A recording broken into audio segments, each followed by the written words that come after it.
Hey everyone, this is Rock DIY. There may be any number of reasons that you want to remove the LED light and the push button switch. In my case, it was to be able to put the bed liner in without having to tape up around everything. On my previous truck, there were the same two screws on the inside here, and then you would pull the tail light out. But on this model, this year, once you take the screws out, it lifts out to the side when you pull it out, and you can see where these guide pin holes are. So it comes out this way, not straight back. This here is the LED light. There is a plastic retainer tree right here that needs to be removed first, because otherwise once you get the LED light out, it's going to be difficult to pull it through. Once you get that off, then you push this little tab right here on the side, pull the plug off of it, and then once that's done, right there at the bottom of it is a push tab, and all you have to do is reach up from underneath here and push up on that, and it will pop out.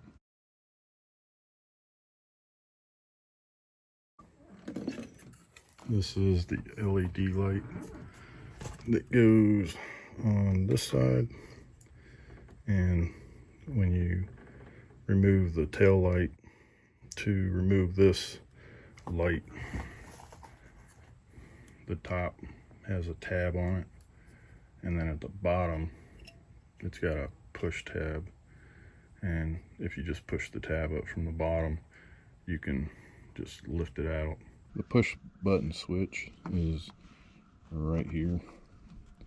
Again, difficult to show, but there's a plug right here, and where my index finger is right here, you push the button in and slide the plug down. The push button goes right here, plugs into there, and there's 4 little tabs, push tabs.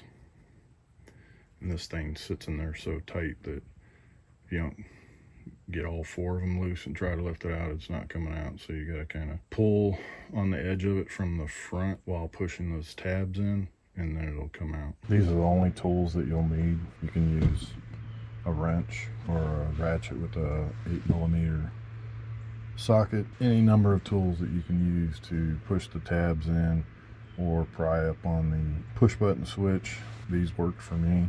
This is just an electrical prong tool. If you had one that's longer, it'd probably work better, but this is good for pushing on the tabs on the push button switch. And this bent flat tip screwdriver, a while ago I shaved it down so it has a very thin tip on it, and this was good for putting it on here to slightly pry up on it as I pushed the tabs on the back side.